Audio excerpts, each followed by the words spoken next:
Actually व्हावं लई try करतो आहे. पण मग असं झालं आहे की स्ट्रगलिंग फेजमध्ये आपण. ॲक्च्युली कोणी माझे व्हिडिओ बघतील पण का नाही बघणार काहीच गॅरंटी नाही आहे. आणि मी सक्सेसफुल होईल नाही होणार त्याची पण काही गॅरंटी नाही.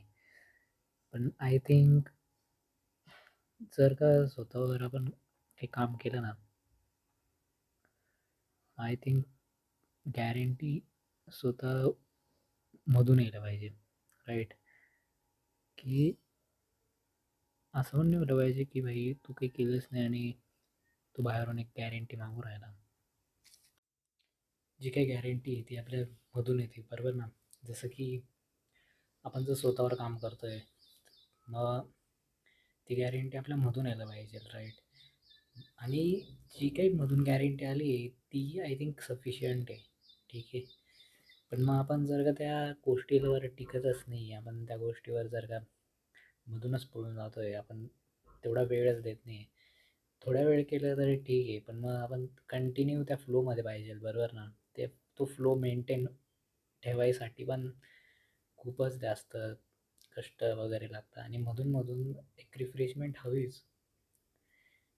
पण मग ती रिफ्रेशमेंट फक्त स्टार्टिंग पिरियड पुरता, बरोबर? नंतरून तू तुझं 100% द्यायला लागला ना, ते मॅटर नाही करत. मग तू किती रिफ्रेशमेंट घेतोय, काय करतोय, एकदा 100% दिला, विषय संपला. कंटिन्यू तू बसू शकतो कामाला, कंटिन्यू तू काम करू शकतो, कोणतं पण काम असो ते. तुझं स्टडी असो किंवा तुझ्या ऑफिसचा वर्क असो किंवा तुझा बिझनेस असो, बरोबर? तुला फक्त स्वतःला म्हणजे लॉक नाही केलं ना रूममध्ये तरी चालेल, पण माइंड पूर्ण लॉक राहायला पाहिजे. एवढं माझं म्हणणं आहे. ते असं आहे, हा व्हिडिओचा गरज बऱ्याच स्टुडंटला आहे बऱ्याच ठिकाणी, पण मग तो व्हिडिओ जातो पण आहे का नाही माहिती. पण मी इथं कंटिन्यू करत राहणार आहे आणि मी जे काही फेस करतोय ते आपल्यासमोर मांडतोय भाई, बरोबर? मला पण खूपच स्ट्रगल आहे आणि मी याच्याहून सफर करतोय लिटरली. ठीक आहे. तर मग माझं असं म्हणणं आहे की ठीक आहे, थोडाफार आता माझं आहे ना खूपच ब्रेकडाऊन झालेलं आहे माइंडमध्ये. ठीक आहे. आणि मी खूपच म्हणजे सफरच्या फेजमधून निघालो आहे थोड्या वेळ. आता तो मेंटेन करणं खूपच अवघड आहे आणि तेच मेन सक्सेस तिथंच आहे, बरोबर?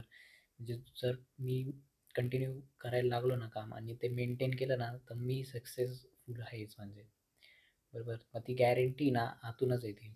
मला अजून ती गॅरंटी फुल आलेली नाही आहे. ठीक आहे, म्हणून मी इथं व्हिडिओ वगैरे बनवतोय. पण मग एकदा मला जी गॅरंटी येईल, एकदा ती गॅरंटी पण अशी भेटत नाही भाई.